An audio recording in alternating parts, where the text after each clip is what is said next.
Hi, everyone. A very warm welcome to this session of Let Us Talk It Webinars. As always, we try to do every time something new. And this year, we have started from last week to do ZIPINARs, webinars zipped into one webinar, 1 hour-long webinar. And we are trying to bring in most of what we can in the limited time possible, so that when you join our webinars, it's all productivity. And that is the way we want our community to become enhanced, informed, and we trying to make a difference get successful. So with that, we welcome all of you who have joined in on social media, on YouTube, Facebook, LinkedIn, and also on Zoom. And we just want to inform about these webinars that we have. This particular professional webinar, we try to bring in technical topics, motivational, management, leadership, HR, immigration, everything which would help the community. And with that, this week's webinar, we have 3 speakers, full on SAP topics. So if you are somewhere related to SAP, if you know somebody who would be benefiting or it would be interesting, please ask them to join the session. They can ask our speakers any question they have. So we have this webinar will be every Wednesday from 12 to 1 p.m. EST. And we have also our youth webinars, which happens every week. The live webinar for older youth group happens on Saturdays from 4 to 5 p.m. EST. And for the younger group, we have alternate Fridays from 8:45 to 9:45 p.m. EST. And those do not come just like the youth do not come and present a webinar. They go through serious prep sessions, which happens every Tuesday and Thursday from 8:45 to 9:45 p.m. EST. And for all this information, if it seems overwhelming, please do email us at webinar@letustalkit.com and you will get all the information in details. So with that, without any further ado, we'll start today's first webinar, first session of the webinar. As you know, this is a ZIPINAR, unzipping the bliss of knowledge in just less than or little more than 60 minutes. So our first topic would be how to start your SAP journey and grow your SAP skills. Learn and explore latest and trending topics on SAP. As I said, anybody interested in SAP, you would be benefiting from this webinar for sure. And to give this presentation, we have with us VINITA. And VINITA has a total experience of 12 plus years in SAP consulting, started with IBM for 8 years, and 5 years back started her own firm, Perito Solutions, which is in India, New Zealand, and Australia. She worked with clients across the globe on more than 20 plus SAP implementation, support, integration, and customization projects. She's also certified in SAP in SRM, HANA, Activate, and Ariba, TOGAF certified solution architect, and Lean Six Sigma Green Belt. And while I was talking to her, I loved her way of being very particular about what she does and how she wants, to be involved with the community. And with one go, she said yes to do this. And it is very early in New Zealand right now. And she said, not a problem. She was so happy and willing to join. So thank you, VINITA, so much. And we are absolutely honored to have you. Over to you. All right. Thank you so much for that introduction and also for giving me this opportunity. I'll be sharing my screen so I can start. But before that, I just want to point out a couple of things. I just have 20 minutes. So this presentation is going to club a lot of things in. If you have questions, I will have like last 5 minutes or so, or 3 minutes maybe for questions. So I'm keeping a note of the timer, Julian, but just let me know if you think I'm going a bit overboard. No problem at all. Please continue. All right. So yeah, So this topic basically is something that I have, how I started my journey and how I think people should grow if they want to grow in SAP skills. So let's start on how you can grow and learn more of your SAP skills. So, yep, there's a brief agenda. I'll be talking about myself, how you could start the journey, what resources you can use to understand how to explore the SAP world, and how you can use SDN, what certifications you can go for, and then finally some questions if you guys have. Okay, so about me, I think that's already been covered by Julian, but I'll just quickly update. I have a good 12 plus years of experience. I started as a technical resource in IBM and then worked for 8 years in IBM, after which I became techno-functional in SRM, MM, Ariba, and cloud development.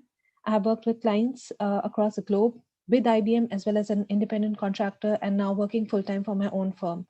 I'm certified in these SAP certifications as well as other certifications like ITL, Lean Six Sigma, AWS, Google Cloud, as well as TOGAF Certified Architect. You can connect with me on LinkedIn. You can just search my name and you should be able to find me. Any questions, you can drop a mail to Let's Talk IT, or you can send an email to info@peritosolutions.com. So yeah, let's get started. I'll just minimize this window somehow. Okay, anyway. So yeah, so where and how you can start your SAP journey is basically a couple of things that you should know. How you decide which particular module in SAP, and there's a whole lot of information out there already, but I've tried to broken it down into a couple of different segments. So whether you want to pursue SAP technical or functional, that's one of the first questions that you should ask. You should understand what are the key differences between each of these technical and functional aspects. So technical basically means that you will be doing more of coding. You should know the tables and details of each of the specific module, or you should just generally know how to find that table information. You should know how to reuse the code, because most of the code you will either find on the net or you will know where to find it on SAP system. So, I mean, in my experience, there is very little of something innovative you are doing when you are coding, unless you are a very good coder. But if you know how to copy from where, and if you know where to apply what kind of ABAP logic, then that's where you can actually become a very good coder. And also, of course, you need to follow the best practices. Then in SAP development terms, there are RISEF objects, which are reports, interfaces, conversion, enhancements, and forms. So this is the basic expectations from a technical person, that they would know all these and they would know how to develop it. However, there are more things that you should know as a developer: workflow, classes, OOPS concept, which is object-oriented programming, and interfaces. So you don't have to be module specific when you go for a technical SAP role. It can be any module, because underlying ABAP is same for everything. However, you can choose to be you can choose to be just the MM or an FI developer, and there are specific openings in the market for those people who are interested in pursuing a specific module related technical development. But the beauty of it is that if you are technical, there are much more opportunities that you can pursue in terms of what module you want to work with. So ideally, it doesn't matter to the client, or even in terms of your own skills, it wouldn't matter, because there will always be a functional person tagged to you. Now, if you pursue functional, you have to be process oriented. So let's say, take an example of material management. Material management starts with ordering a purchase order, and then you finally send that purchase order for approval. It goes to your internal company people and then to the vendor. The vendor accepts it and then sends the goods. So you get a goods receipt, after which you confirm and an invoice is generated. So this is the flow for MM. For a customer related module, CRM or maybe Hybris, the flow is different. It starts from the customer, a customer ordering something and you sending the customer's payment invoice. So every specific module will have its own process oriented steps, and that's what you need to focus on as a functional consultant. You should know that end to end. You should know industry best practices, and then there are SAP specific T codes for each of them. So for MM, for example, it's ME23N. For something else, some other module, it will be something, let's say for a work order related plant maintenance module, it will be IW33 for a work order. So every module will have its own T code information that you need to know. Similarly, you should know the process best practices, whether the GR should be done first, whether there should be invoicing done, how you will tally the GR and invoicing, will there be a match between those two, how will the system automatically take care, what kind of approval flow logic you need to put in for when the invoice comes in or when the internal PO gets for approval. So those things are something that's incorporated as part of each module, and there is no set rule. There are some guidelines that SAP has provided for best practices, but it can vary from client to client. So yeah, so that's majorly how your functional journey will work. Now, if you want to go and pursue an architect path, so this was basically being a coder or being a functional person or being techno-functional. But if it's an architect, you need to know the basics of everything, which can be technical, functional. It also should encompass basis and security. So I think a very good role in SAP as an architect will give you a lot of good experience. It will give you a lot of good work that you can do, and it will help you in end-to-end implementations. But in my opinion, you should start from the scratch being a technical and functional before you pursue an architect journey, because that gives you an edge, because you already know how the system works, even if it's just for one module. But yeah, but it gives a lot of edge. Then in terms of products, you need to also define what specific product or maybe a couple of products that you want to support SAP in. So let's say it is SAP by design, which is for mostly smaller businesses, as well as SAP B1. So these are smaller businesses which do not have like a lot of transactions or maybe a lot of modules that they need to implement. So SAP by design and B1 have all these modules that I talked about. I hope I'm able to convey and my voice is clear. Absolutely. Okay, great. So these are the products majorly in the market that in terms of the business suite that SAP offers. Then comes SAP R3 and the latest one is SAP S4. Now, some clients are very specific. They want people in SAP R3 EHP 7 or SAP R3 EHP 6. You don't really have to be as a consultant, very specific, but again, it's very good to know what is the transition from one module to another or one version of SAP to another. And that might be a good interview question sometimes as well. But mostly the things underlying SAP remains the same, even if they have a major upgrade in S4 or major upgrade in R3. So the focus should be on learning the basics and not really being very fussed about, what particular product. So let's say I'm able to support B1 by design R3 and S4 for MM, SRM, and WM. So my expertise area is procure to pay. Now, mostly I work on R3 and S4, but even for by design and B1, I work as a functional consultant as well as an integration consultant to help support clients. So these are now the modules. Now, once you have understood what needs to be done, you have to build your base on one or more modules. As a technical, as I mentioned, you have an option to work on any of these. But as a good consultant, it's always better to have functional knowledge of at least one of these. So you know from start to end how a system works. And then when you decide to pursue a different module, it's going to be easier for you, or you can just expand your journey. So let's say, for example, I pick up MM, SRM, and WM, which is what my expertise is. Now, when the invoice gets generated, there is an overlap with FI. So I need to talk to a FI consultant to see if I'm not able to sort the issue out. So there is that overlap basically determines how I can learn more of FI and how I can learn more of the integration part of it. Now, who all can raise the purchase order? It will be people in your organization. And that's why there is an integration with HR org structure. So if you see, if you go deep inside, you'll understand that these modules are all related. You don't have to be an expert in each of them, like I'm not, but you need to know how each of them integrate with each other, and mostly the basic key codes that can help you navigate an SAP easily. So that makes you that gives you a bit of an edge in terms of other people who would just throw the ticket onto the FI side or maybe just to the HR side.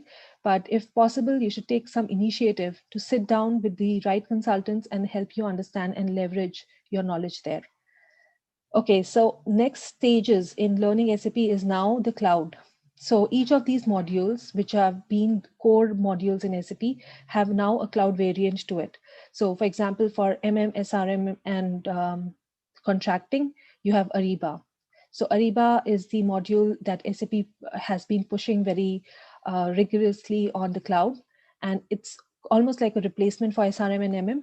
But most of the clients don't want to get rid of MM and SRM, which is their on-premise stable modules.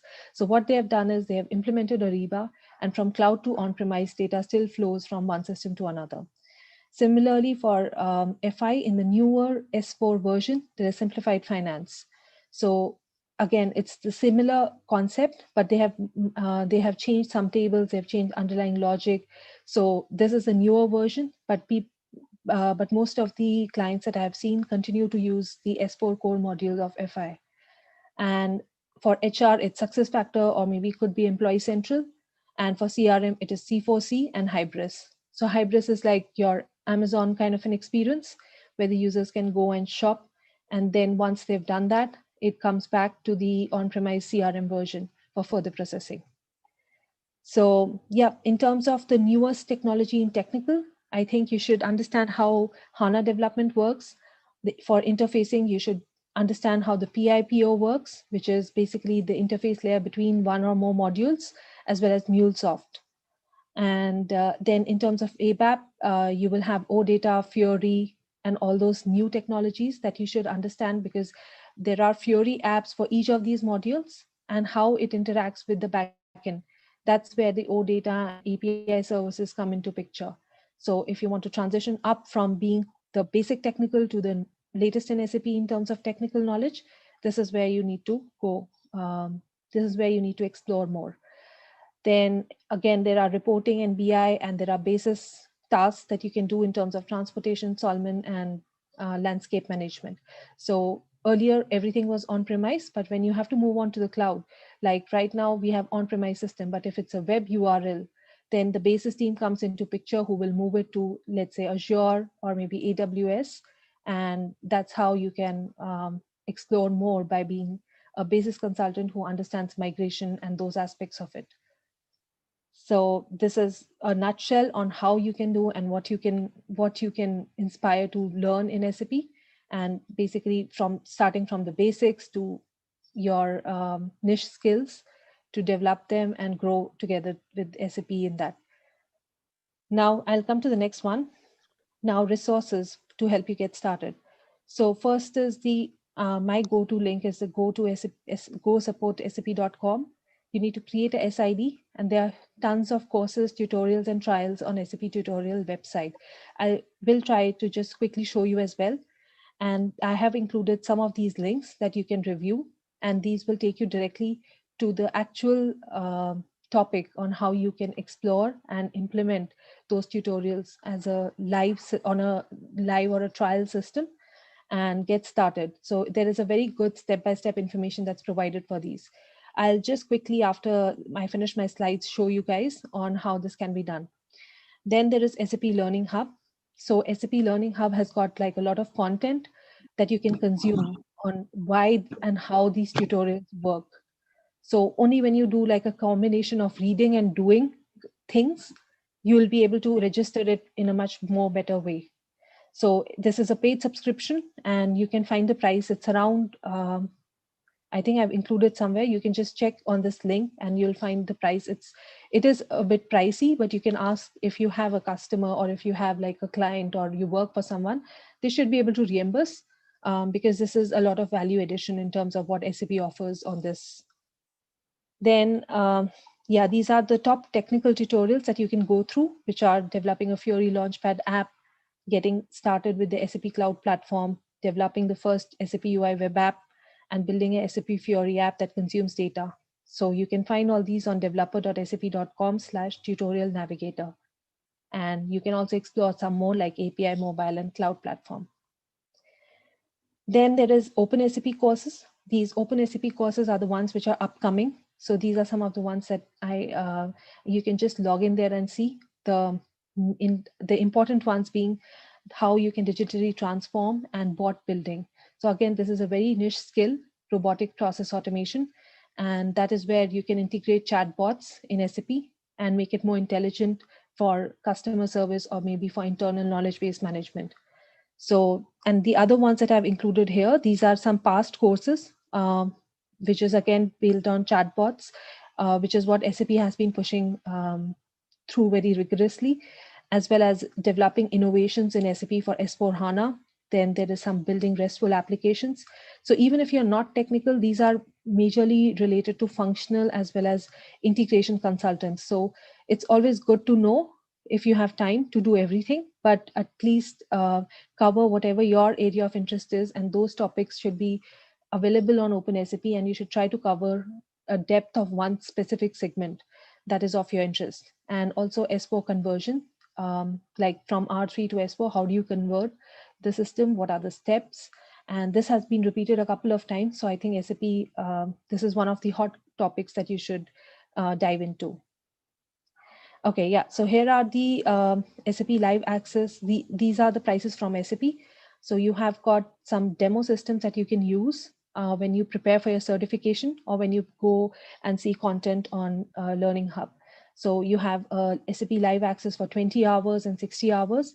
This means that you can log into the system, and only when you are actively working, you will pay.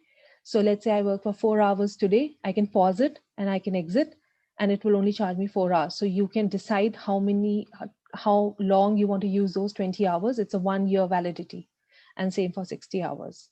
So you can see what all systems are available on these links, and you can refer course material and do hands-on for those systems. Okay, so the last topic I think will be how you can improve further by communicating with SAP SDN team members or community people. So this is a screenshot from my profile. I am a very active member on SDN. I contribute in terms of blogs as well as answering questions. And these are some of my badges that I've earned. Even if you do SAP Open SAP courses, it shows up here. And they have a weekly badge roundup in which they mention your name. So, I mean, and they also give you karma credits or stuff like that. It's basically gamification that they do. And I find it very interesting. As a to-do list, I always try to ensure that I have at least 10 to 15 answers per week that I post, and a couple of blogs. So it's a way of you to learn, share the knowledge, and also get recognition. So important if you want to grow further or enhance your skills, contribute, as well as try to see what questions are being asked. Okay, so these are also one of the certification links that I wanted to share. So this is a certification CER006 product that you can buy from SAP. It has got around 100 certifications or so, and you can have it in one price of 43K, which allows you to have 6 certifications. And per certification, you can appear 3 times. If you keep failing first and second time, the last attempt, third time will be your final attempt.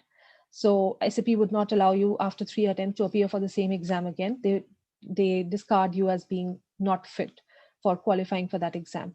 It has got 12 months validity. And again, this combined with Learning Hub content as well as live access can give you a good hands-on as well as practical knowledge. But again, you still have to have some projects down your belt in terms of what you have learned, because just reading and appearing for the certification would not give you the knowledge that you need in real world. So I think I've covered most of this stuff, and I am out of time actually. So let me know if you guys have specific questions or there's something that you want me to focus on, and yeah, I'll be happy to answer.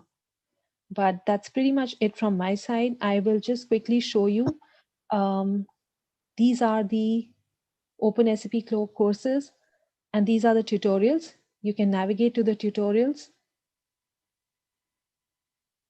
And this one, I've just selected something randomly, and it has got all the steps on how you can create your instance, a very detailed oriented step-by-step approach. And you just keep marking it as done, done, done. And yep, that's basically how it works. And there are heaps of tutorials that you can explore on Tutorial Navigator.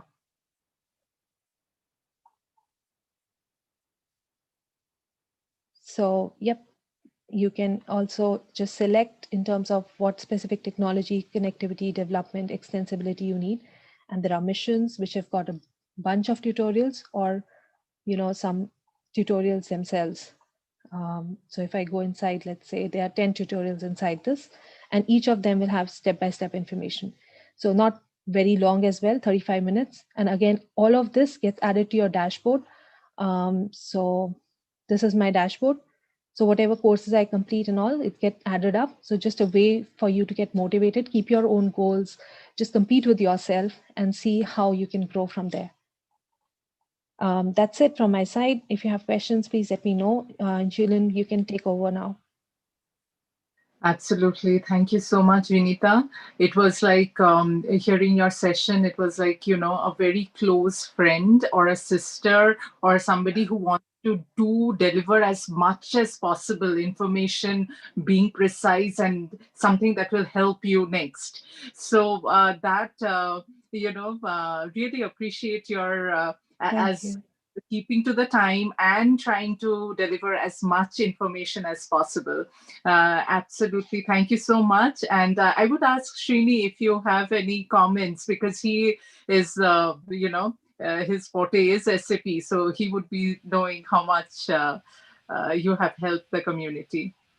Yeah, Vinita, that was really such a great, crisp presentation. So Okay. yeah, thank you for that. And yeah, definitely we will, get in touch with you further if there are any inquiries. And also if Yeah. there are any questions, I think they can post in the chat so that, Julian can consolidate and, convey to you. Sure. So, thank you. Thanks a lot. Yeah, got one comment from Kishore. It was an excellent cheat sheet. We all know this information in bits and pieces. Great to see that all sorted into one sheet. Yes, that is very true. Thank you so much, Kishore. Yeah, we'll just give 1 minute. Any quick question or any feedback, queries, or comments? Anybody can just unmute and talk.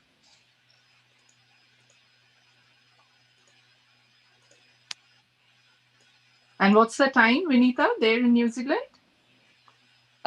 It's 6:30. 6:30, right? There was a confusion. So thank you so much for waking up early, and I'm sure that you have to go for work also. But thank you for joining in. We'll keep in touch, and Sure. yes, absolute pleasure to have you. Thanks a lot. I'll stay. I want to hear the other speakers as well. So I'm Absolutely, looking to more than welcome. Yeah. And the other speaker also heard you because he was there. I saw him there. Yes. So we'll move on to our next speaker, NABEEL Siddiqui. And NABEEL, are you there? Can I see you? Hi, Julian. I'm just trying to start my video. Let me know once you can see me. Okay.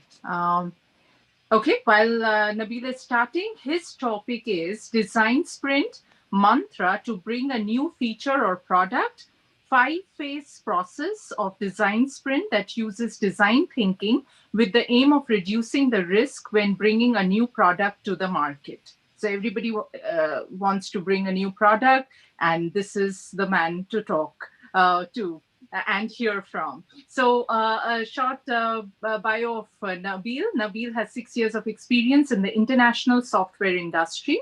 He is the incoming director at SAP America, and he specializes in strategy and product management.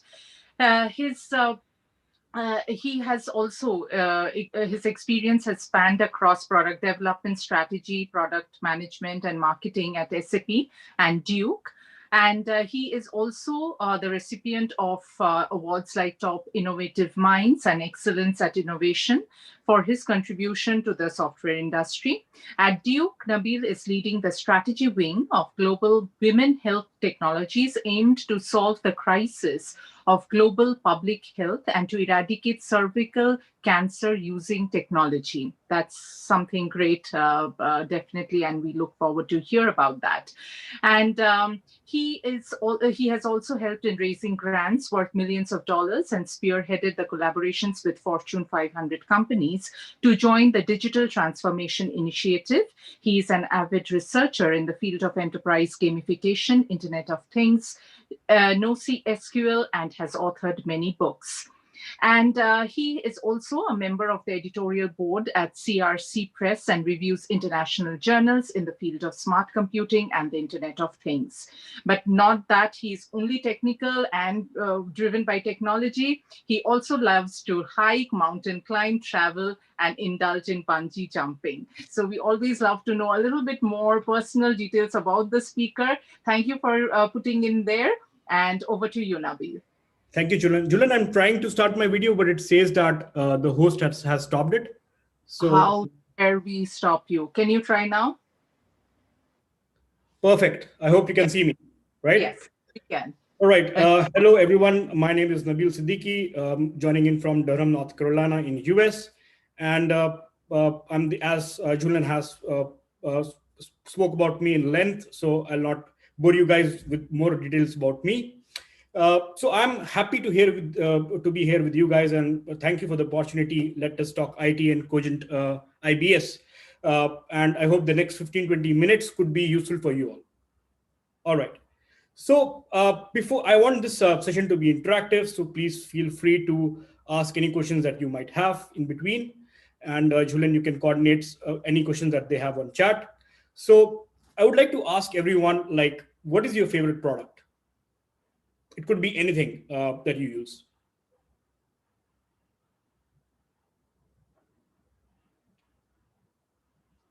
Julian, do you have any? Yeah, one answer from Kishore: cell phone. Perfect. Yeah. Right. Yeah, so phone, Facebook, many other things that you use on a daily basis becomes the product that you love. In today's session, what we'll see is that how we can make those products and how can it turn to be a user's favorite product, right? So how can we build a successful product? And there are no brainers there. Design sprint. So what is design sprint? A design sprint is a 5-phase framework that helps answer critical business questions through rapid prototyping and user testing. You run in sprints where you define goals and deliverables and gain key learnings quickly. And the process helps spark innovation. It encourages user-centered thinking, and it aligns your team under a shared vision and get your product to launch faster, right? So where does it come from? Like, who has invented this design sprint framework that we'll be talking about today? So you all know this company, Google. So what happened was in 2010, they came up with this design sprint framework, and they have researched with more than 300 different business strategies and design thinking involving universities like Stanford and IDEO. And what they have mastered is the technique for divergent and convergent thinking in this whole design sprint process. And what we have now is a framework which could be transformed as per your need or as per your company's need, and it could be refined and tested as we go along. So what is design sprint? It is a 5-day process as we have seen. And what are those 5 days? On day 1, you try to understand the problem. On day 2, you sketch the solutions. Day 3, you decide which solution you want to go for. Day 4, you will prototype, like draw out, sketch, and use prototyping tools.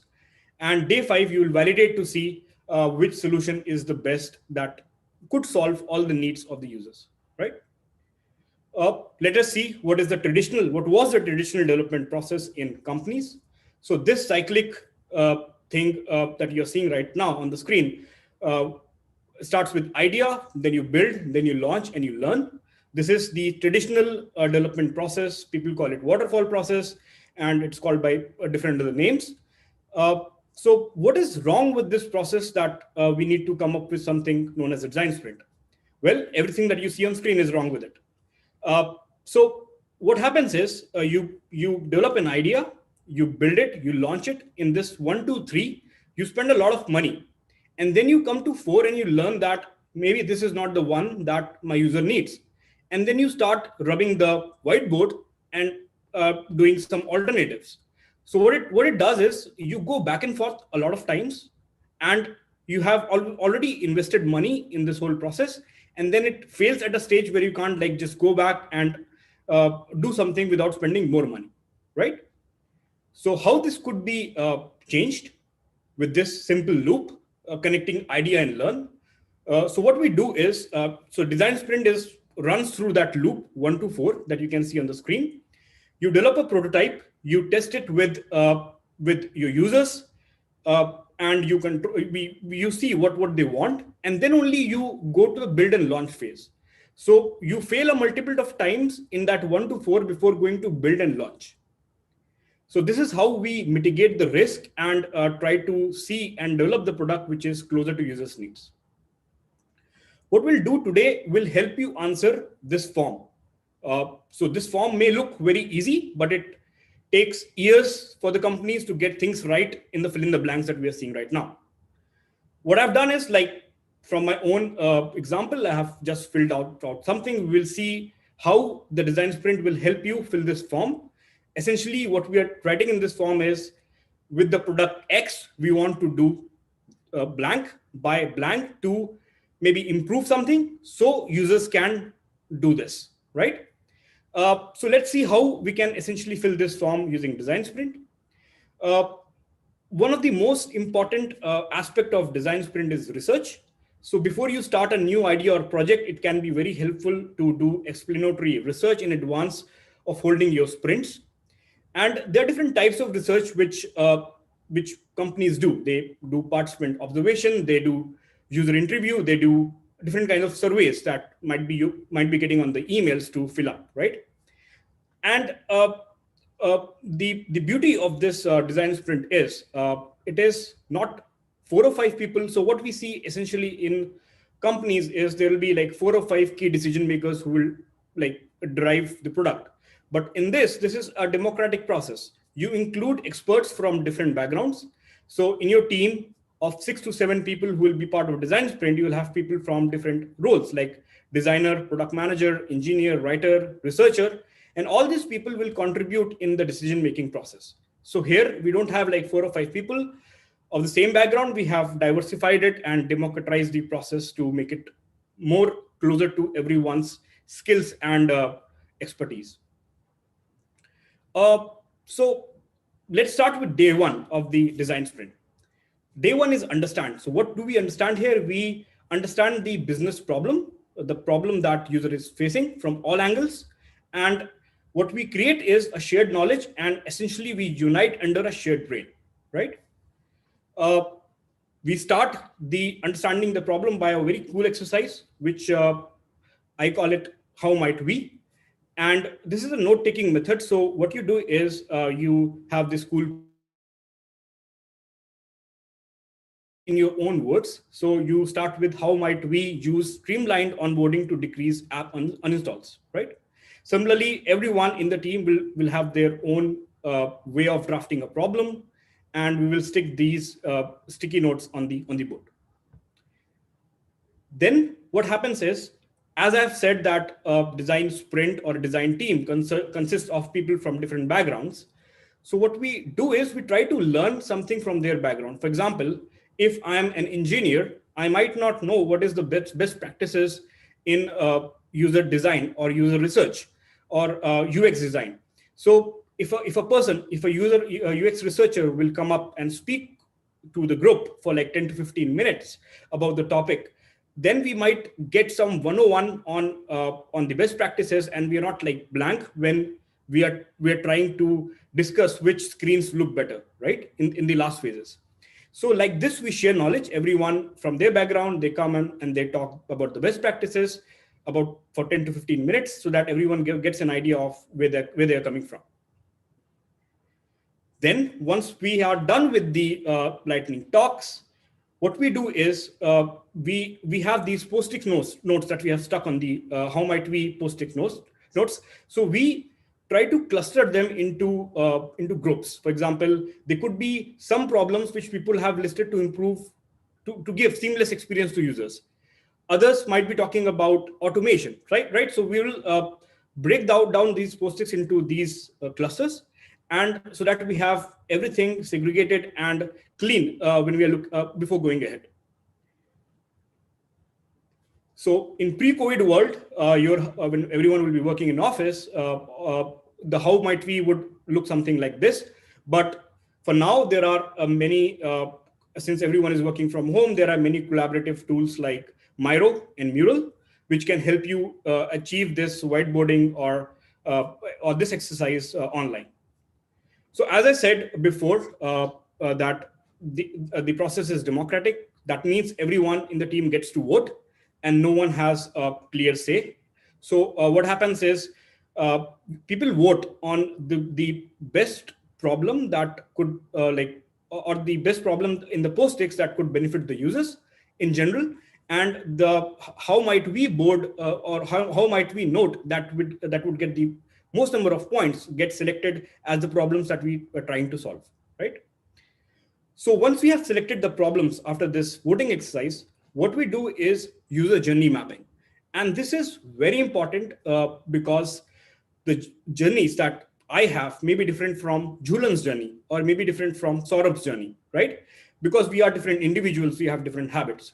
So it's very important to create user journey maps for different personas who will be involving in this, will be using my application, right? For example, if you can see here, I have created a user journey map for a lemonade stand. So if I'm a lemonade vendor, what I would do is I would try to find out how people operate, like how people come and buy the a lemonade juice.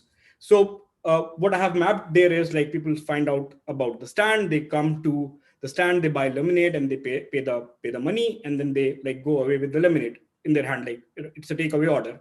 And for a vendor, before all this starts, he has to market, he has to inform people about the lemonade stand, and then they will come. So you can see they have a different maps for their processes, and that's why we need to create journey maps for different personas. Then it's very important to know the users, right? So I might not know what SAURABH's likes and dislikes are if I don't speak to him, right? So what we do is we conduct user interviews with different sets of users. We ask them questions about their likes and dislikes, and we try to make them speak. We don't want a Boolean answer like yes or no. We try to understand the user stories and the background and where they're coming from, rather than just like collecting Boolean responses. Then now we have the user journey maps and how the user thinks ready, but we need to put ourselves as people who are trying to solve a problem in their shoes to basically solve the problem. So if I don't understand how Saurabh spends his day from 8 to 5, I'll not be able to solve the problem. So we simulate the environment, we try to role play and see how closer we can get to the user. So essentially what we do is a 4 matrix like this, where, for example, Jamie is trying to buy a TV, and we record things like what he says, what he does, what he thinks, what he feels, to understand how can we solve the problem or make his experience of buying a TV fun, right? In all this process, we have to understand that we cannot go by without discussing metrics. So we have to be clearly recording the metrics that would help us to understand whether we are successful or not. For example, a user might need the application to load in 3 seconds. So that becomes a metric that we need to follow. So we record all the metrics as well before going to the next phase. Then we come to day 2. We are done with day 1. Day 2 is a lot more fun, and people who love drawing, they will enjoy this because it's sketching. So here, what we do is individual team members are given time and space to brainstorm solutions on their own. They sketch the ideas on papers, which you can see. And for example, if I have 8 people in my team, I'll give them 8 to 10 minutes, and each one will come up with their own ideas in that stipulated amount of time. So what will happen is we'll have 8 different ideas in 8 to 10 minutes. Isn't that good? So this is why we keep it time constrained, and we ask everyone to build their own individual idea. Now, again, we'll do voting. So we will see as a team, we'll reconvene to see which idea is closer to users' need, which is solving the problem, which we could take it forward. And maybe we'll choose top 2 or top 3 ideas at this phase before going to the next one. We come to day 3, which is decide. Here, what we do is we choose the best idea out of the 2 or 3 ideas that we saw or we shortlisted in the day 2, by the end of day 2. And what we do is the people, the idea owners, we call them, they come and they present their ideas. They talk in length about how it solves the problem, the features of the concept, and we all vote again.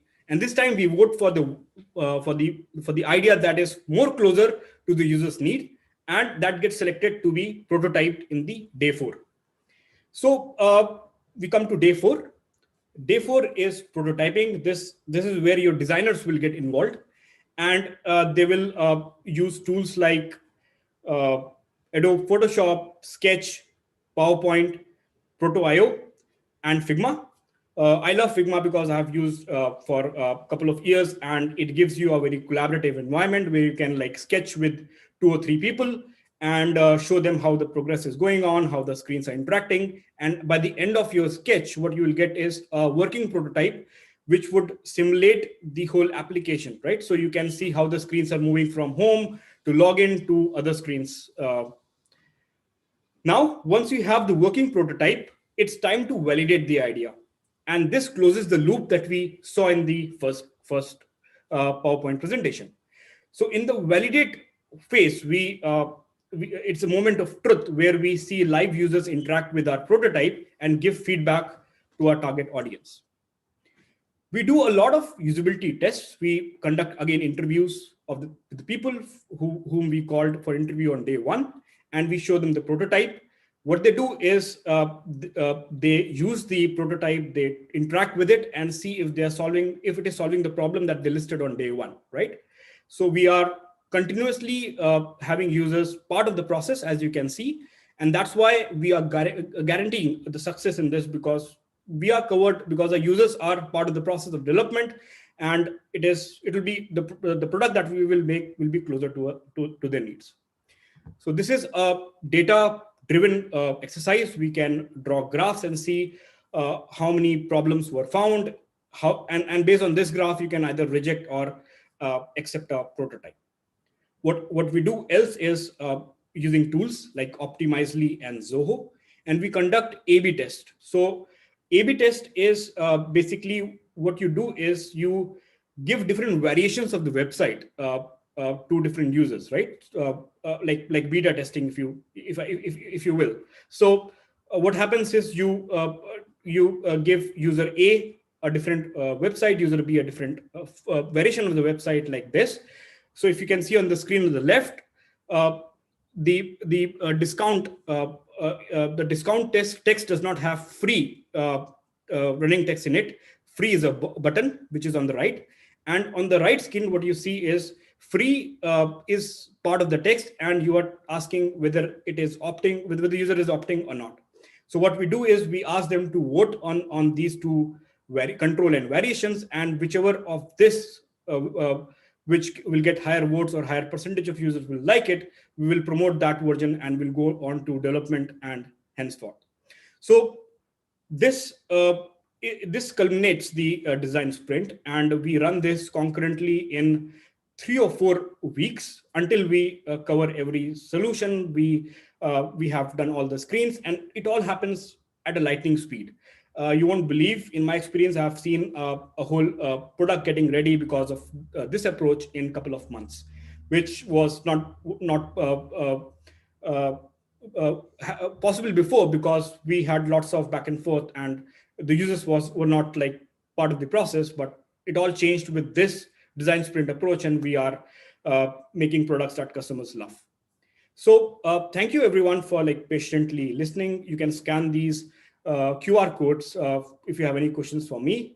And I would pass the baton to SAURABH, who will be talking about enterprise gamification. You can scan for his LinkedIn as well from this. And the thing that SAURABH will be speaking to you about is also a product of design sprint that we have done at SAP. So I hope you will enjoy that, and I hope you have enjoyed this session as well. Yeah, thank you so much, NABEEL. It was again short, crisp, and to the point. So absolute pleasure to have you. Srini, any thoughts?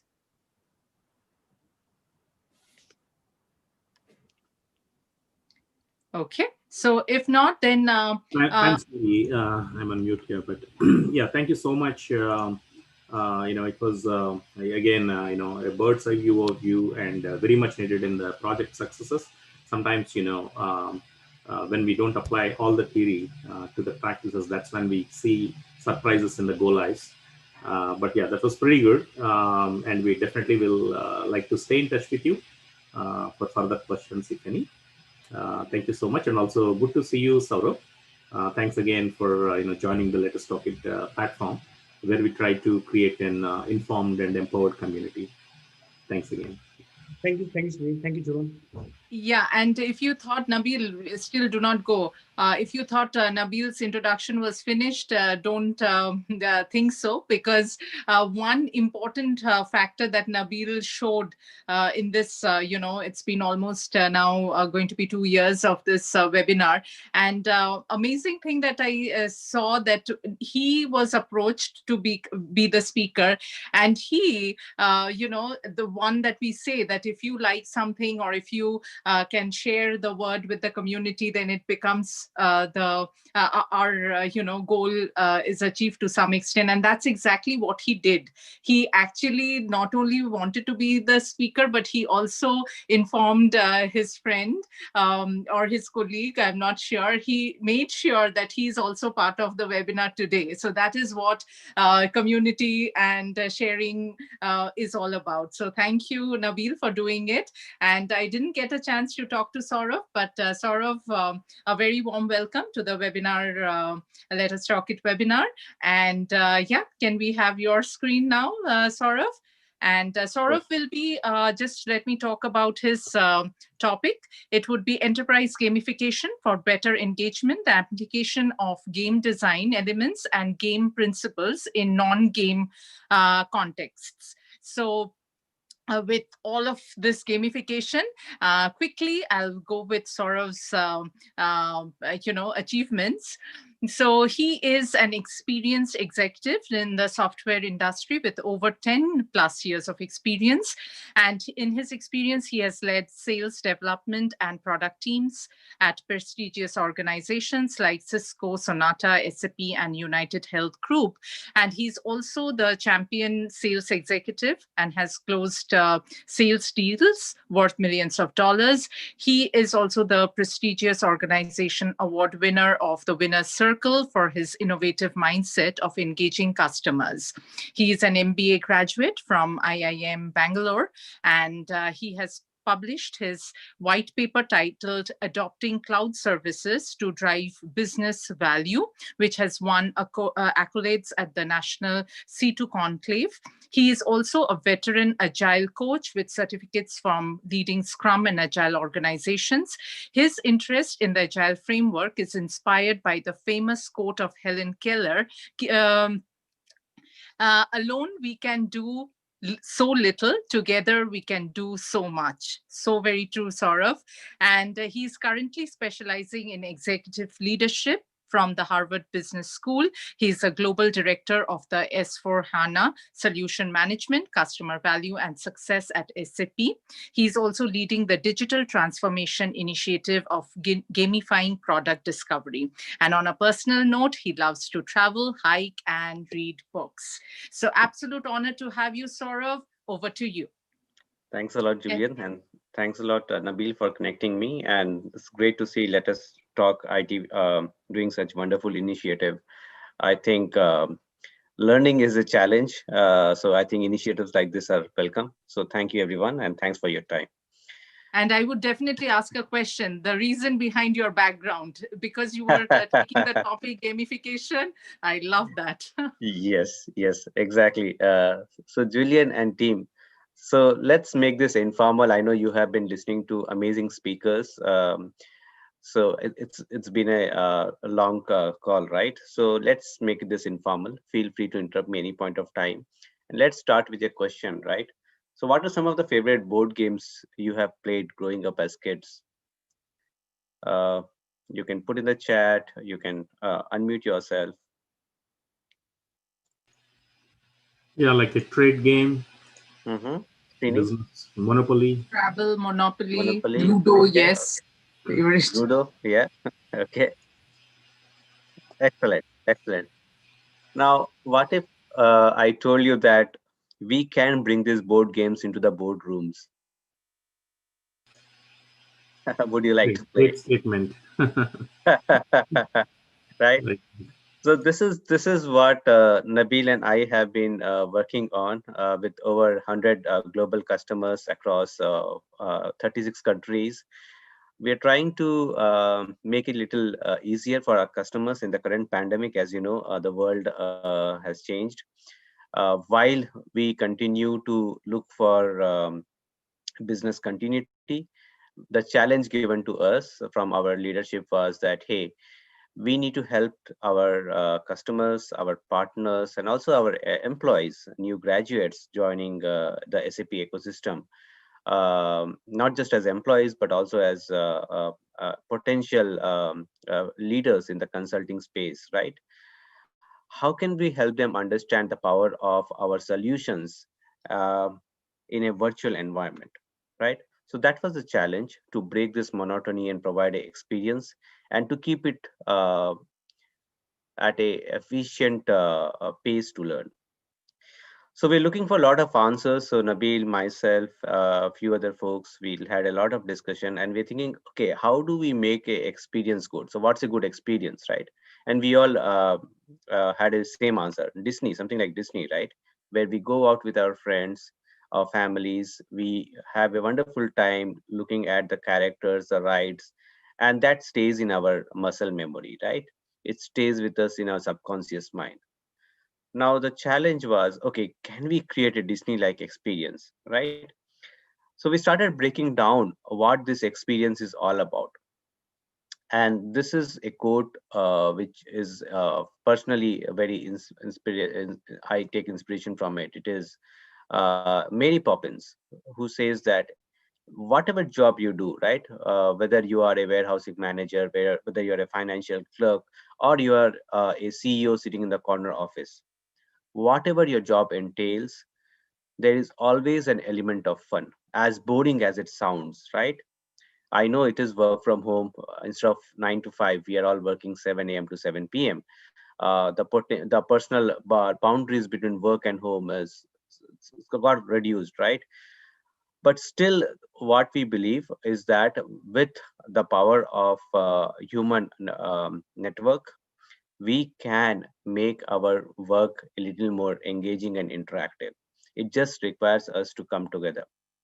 So we looked at gamification as a solution for folks who are new to gamification. Gamification is the use of game design elements in non-game context, right? And you have seen this in your daily lives, right? When you visit a website, you get certain badges, you're given certain points. When you go shopping online, you have a loyalty card, you're getting certain points. You're different tires, right? When you're flying, you have the air miles. All these are nothing but use of game elements, right? Where they're trying to motivate you, tempt you, and get them to use their services or products. So we thought, why not use very basic principles of gamification and use very commonly popular game design elements, so that people don't have to relearn, and bring in our SAP's business and solution capabilities together with that, right? So we focus on these three basic pillars of gamification, which is participation, loyalty, and engagement. This is a customer-led approach, right? The entire project is about the customers, where we say that you take the lead and SAP follows. So we tell the customers very clearly that treat the board game as a boardroom activity. When a SAP pre-sales or a sales or SAP, even a senior leader like SAP vice president, um, uh, who joins this game, we do not interrupt the customer, but we only attend as a spectator or a facilitator to provide certain information. So the idea is that the customer is taking the decisions and learning as if it is their own. In fact, they can even run the games completely self-service, right, without any facilitation. And the games we have built are all free of cost. So we do not charge anything apart from our customers. It is also students in universities. It is veterans. We have US Army veterans who are planning to go back to the corporate and join the SAP ecosystem, who can take advantage of these gamification methods to learn, right? So that's what we did. We broke down the Disney experience, and we wanted to create this escape route from routine, and we came up with 2 or 3 different games, right? Interest of time, we will visit maybe a couple of them today. And what we did, the game elements, we combined business value drivers, solution capabilities, intelligent innovations, and we formed the game element. Now, the objective of this game is that this is a discovery exercise. We set the right expectation. This is not going to be a deep dive technical discussion or a demo or a solution exercise, but this will just help our customers and attendees who want to learn about SAP uh, at a higher level, right? So yes, this is not a complete certification itself. The certification, you will have to approach SAP university, but this will provide you a very high level understanding of what potential business value you can gain for your organization, and what are the capabilities and innovations which can get you there, right? So this, for example, is one of our game portfolio's welcome screen. You can see here we cater to the different audiences. On the left hand side is the trivia business game we have created, focusing around business executives. So these are your senior leaders, CXOs, and VPs who are not interested in any particular function like finance, procurement, sales, or supply chain, right? They do not care about one feature of functionality, but they are more so concerned about the financial impact areas which keep them awake at night. How can they increase the revenue of their organization in this crisis? How can they keep their costs or cost of goods so low? Things like that. So we have a quick executive gamification option for them. Then for our line of business games, which we'll review now, we have specific both line of business and industry based games. So whether you're coming from chemicals or manufacturing, or you're coming from aerospace and defense, which is completely different, right? We have chosen the best capabilities of those industries and line of business and created specific games around that. Now, this is a very simple example. At the start, I asked the question, what is your favorite game? And few people mentioned Monopoly, right? So we have designed this on Monopoly because we know that this is one of the popular game designs. But what we have done is that we have replaced uh, um, the property, the real estate tiles, with what we have picked up the best of innovations for supply chain, right? So on the right hand side is this colorful design board, which has the best of supply chain capabilities. On the left hand side, you have certain instructions and outputs you can create. Now, when you enter into the room, right, this is usually played on Zoom, where we have multiple breakouts. So based on the number of players, it can accommodate as less as one. We have even played the game with one executive, or as many as uh, 50. We have played a game with 47 attendees recently. We can break out into multiple breakout rooms or be in the same room. And the goal for this is to discover maximum capabilities in minimum amount of time. So usually the game is played for 60 to 90 minutes. And when you log in, you are at level 0 and your total points are 0, right? And we have to encourage the participants to discover the capabilities by earning points to earn these outputs. So right now you see that the outputs are logged, and you have to unlock this output by scoring a certain amount of points, right? For example, 100 points or 150 points. Based on the duration and the number of players, we decide that. Now the top capabilities are having maximum points like 20 points, and then there are other capabilities which are 5 and 10 points. But the players can also increase the points based on the relevancy of these capabilities. Now, the way we play this is, we start with a role plays, right? So we let the players choose. So this is example of a role play. These are our academy game champions. We let them choose their favorite superheroes because they have to maximize solution capability discovery in minimum amount of time, right? So we have all the players who choose their favorite superheroes, right? So we also have Thanos and we have Avengers all playing as one team, right? Once we do that, next we update the scoreboard. We populate the scoreboard with all the player names. So the game elements are set, the players are logged in with their superhero powers, and then the players start taking turns where they roll this dice, this very simple dice on the board, right? They can roll the dice, or they can look at the capabilities one by one based on the capabilities their interest and their experience and their challenges. And then they start looking at the capabilities. So for example, Nabeel lands on advanced available to promise, and Nabeel works on order fulfillment, right, in his organization. And based on his current challenges that the customers are not receiving the shipments on time, he will open advanced available to promise. So here you can see what we have done. We have looked at multiple internal SAP tools, and we have brought all the information in one particular page, right? So we have information around the value drivers. So how does advanced available to promise reduce the days in inventory and reduce your order fulfillment lead time? Information coming from value lifecycle manager. You have the definition of this capability. You have visuals of this capability. So this is a very simple illustration of how advanced ATP is different from the traditional available to promise capabilities, and what are some of its top features like backorder processing and so on. So based on this, Nabeel is now able to share all the information of capability, value drivers, visuals. Also, if there are customers coming from legacy or ECC applications, we have the delta or incremental features, functional changes, user experience changes, and data innovations captured in this one platform. So Nabeel will now start talking and sharing this information with his colleagues, right? And say Nabeel is playing the game with Julian and Srini. Now, three of you will start discussing the relevancy of advanced available to promise for your organization. And then what you will do is you will take a vote, right? So the three of you will take a vote and decide if this capability is relevant or not.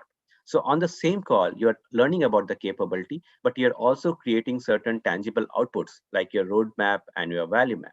So you can go to this roadmap, and now you can place this capability advanced available to promise. If it is relevant, you can keep it as green, and you can put it in the timeline where it is suitable for your organization. For example, whether it's short term, medium term, or long term, right? Say we realize that this is important for us and we put that in the short term. So over time, what happens? You go around all the capabilities and you end up creating your roadmap. Now, this very simple pyramid can be used as a frame of reference for your future internal review meetings, both internally and also with your partners. Apart from this, to break the monotony, we also have some activities which are hidden behind the mystery boxes, right? Again, by either roll of dice or randomly, you can pick a mystery box which can send you to jail. And to bail out, we again cleverly have intelligent SAP scenarios. For example, when we're playing the supply chain game, we have day in a life of a supply chain manager. So we encourage the player to walk us through this scenario. So it is not the SAP representative or the SAP subject matter expert walking the customer or the partner through this, right? Or the student through this. It is the player themselves, right? So we also have university students who very easily walk us through these scenarios, and they appreciate what is happening here, right? So we have tried to keep it as simple as possible, very plain English, non-SAP jargons, and easy to understand. You can also win a jackpot, right? And you can also then double your jackpot going through a similar use case. For example, this is a supply chain logistics IoT use case, delivery insights. Again, a very simple visual to show how the use case can be used for the particular industry. So you can see that through the use of the game cards and the scenarios, the illustrations, we have cleverly put out all the information. We have also put publicly available information like customer success stories to give more confidence to the players. And each of these is hyperlinked to a separate BTS or a business transformation study, which can be downloaded. Of course, you can earn badges based on the amount of points you earn badges. And last but not the least, you get your certificate of achievement, right? So today, all the attendees attending the Let Us Talk IT web series get this certificate. We are also creating a digital certificate, which you can actually earn and put on your LinkedIn and your other social media platforms. So this will also be available for all the game attendees, all free of cost. So this was one game. We have a lot of other games. We, interest of time, I think I will stop. But we also have a game focused, as I said, for business executives. I'll just show you a quick teaser of that without going into details. So this is the business trivia game. I will just show you a quick snapshot of this, right? So this is a heat map or a cross LOB representation of all the line of businesses and all the financial impact areas. But what we have done is in this business trivia game, because this is a shorter version which can be played in as less as 15 minutes with 3 or 4 executives, we have hidden the value drivers offered by SAP solutions behind these dollar values. So to start the game, the player gets a certain number of points. Say, for example, the executive gets only 1,000 points. Now, the dilemma is, should they use all the 1,000 points in one go and try to see what are the value drivers behind this cell? Or should they take multiple turns and look at, say, $300, $400, but the number of value drivers might be less, right? So it is 3 or 4 executives who come together and they have a quick conversation and they look at the value drivers. So in this game, you can see we are not looking at any SAP capability, but we are purely looking at the multiple options in which SAP can help organizations. For example, in finance, and if you have to reduce your SG&A, there are 4 different ways of doing it. You can reduce your GL cost, audit cost, finance cost, and so on, right? And if the executive does require more information, just on a click of a button, we can show them what's the rationale and the capability, which is completely optional, right? And there are checkboxes. When they select that, these value drivers are automatically transported to the shareholder value map, which is built again as an outcome of the game, right? Which again, they can take and they can use it for future reviews. So with that, I will stop and I'm open for questions. And thanks a lot again for the opportunity. Appreciate it. Thank you.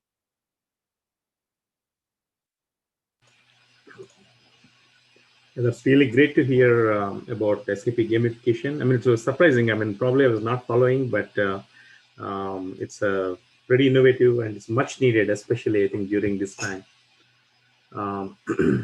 So how does, I mean, like if a customer wants to go about it, what are the next steps? Sure, Srini. We have a game blog which we'll share, and we also have a registration page they can share. It's all free of cost, as I mentioned, and I will put the link in the chat.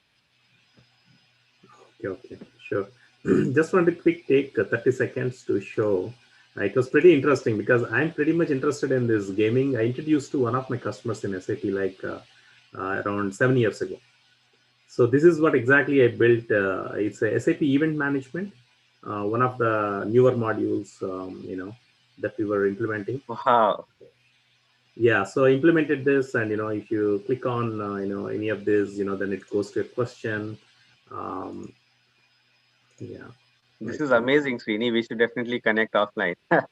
Yeah, I'm pretty much interested in these things actually. So, for example, this is our sample question. If pivot quantity is changed, does this change any information in event management, So like that, yeah, it was good because I firmly believe that user engagement is so important, and there are simple things that we can do to excite and create positive vibes, and then really carry them along with towards the bigger vision of the company. Wonderful, Srini. Wonderful. We share the same school of thought, and it's great to connect with you and see your previous project. Kudos to you. Yeah, Thank sure, definitely. we will talk offline. Yeah. you. Absolutely. Yeah, others are welcome to unmute and speak, but I'm pretty impressed with this initiative of SAP. Thank you.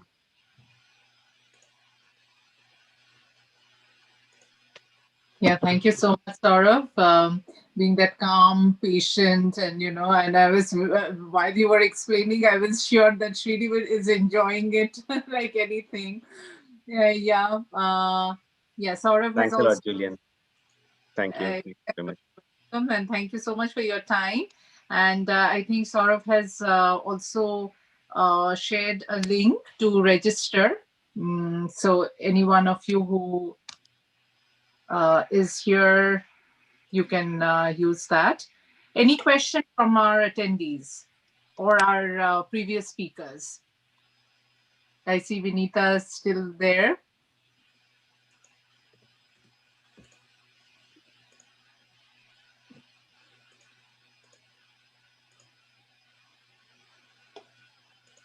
Okay, game blog and this also. Yes. So yes, if anybody is interested, I think in another group somebody asked for Vinita's slides, and we would be sharing it. But thank you, all the speakers. It can be what we want. But just to make it happen, it's like speakers like you who give their time, their knowledge, and makes this possible. So thank you for your time. We appreciate your collaboration with LetUsTalkIt, and we hope that this journey will lead something much bigger and worthwhile. And thank you all for joining in. But for our audience, for our attendees, we just want to make sure that we are trying to put in as much information, knowledge, and whatever we can from our side in this 1 hour, 1 hour, 15 minutes of time. And next week also, we have 2 speakers who are confirmed, and we are, we'll be confirming the 3rd speaker very soon. But the 2 speakers I want to talk about, very inspiring, motivational speakers. You must have seen them on television. I'm not sure, but just wanted to talk about Psy Kostov. He is he's 26 years of age, but he has this brittle bone disease, and he had his first fracture when he was only 3.5 months old. Until now, he has 50 fractures. But what is great, interesting, that he is just on a wheelchair, and but he is a graphic designer, author, singer, happiness coach.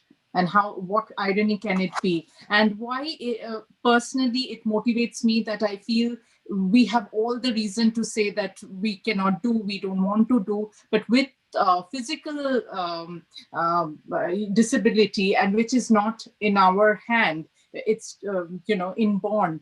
Even these people, when they shine and they are happiness coaches, then we need to learn something from them. We need to attend these sessions, get something, or share our our experience with others. And not only he is such a motivational person, but also his brother, who will be joining us, Kushal Dasgupta. He also has achieved he has done his Guinness Book of World Records in a very thing that the youngest one who could work on 10 different devices in 3 minutes or less, something which you have to know by attending the session. And he's the youngest filmmaker of India. and he has done his PhD, and he's just 20 years of age. So I mean, the two brothers have something to share, which we can definitely benefit, we can definitely learn from. So please join us. That will be next week, Wednesday, January 27th, again from 12 to 1 p.m. EST, Eastern Time. And we would be having another motivational speaker as well. So we are still trying to give as much possible in the 1 hour that you spend with us. And we hope to grow. And we would love, if you know anyone else that can contribute, please do let us know. And to reach us, you can email us at webinar@LetUsTalkIt.com. You can put your comments, feedback on the comment section on YouTube or Facebook, wherever you are. And we hope to see you next week. And thank you, and have a great day, all of you. Thank you. Yeah, just want to add one more point. So what is the youth? We have youth webinars every week as well. What are the youth topics this week, Julian? Yes. So the youth topic for this, we have two groups. As I said, the younger youth group, the topic, it happens every other Friday. So we had it last Friday, and the next Friday, the topic is the importance of the human body. Importance, we can do all the research about human body, but the youth ranging from 6 years to 11 years old, they will be talking about the importance and the different parts of the body that they like, and why do they like, and how they connect with the food and the exercise, and how to keep it good, is all that they will be talking about, which will happen next Friday. But our older youth group will be having their webinar on Saturday from 4 to 5 p.m. EST, and their topic is what they want to become when they grow up, and some of the careers that they are also very surprised to know about, and they want to share with the community what are those special careers that they have come upon, they have crossed, they have come to know. And it's all about careers. They are, it may not be that they will be doing or, become that, but their passion, why they think that is important, what motivated them, and a lot more, and very unique careers. If you need to know, then please do join us in that older youth webinar, which will happen on Saturday from 4 to 5 p.m. EST. And we also have yoga sessions, which happens Wednesdays from 9 to 10 p.m. EST.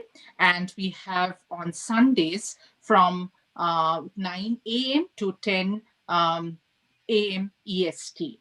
And for the next youth webinar, the older youth webinar, which I was talking about, it would be on January 23rd, this Saturday. Anything else to add, Srini? No, I think we are good. So thank you again for all the audience and wonderful speakers. Yeah, thank you all for joining in. And if you have any questions still, you can let us know by emailing us at webinar@LetUsTalkIt.com, and we'll definitely answer you back. Thank you. Have a great day. Bye-bye. Have a good one, everybody. Bye. Bye. Thank you. Bye.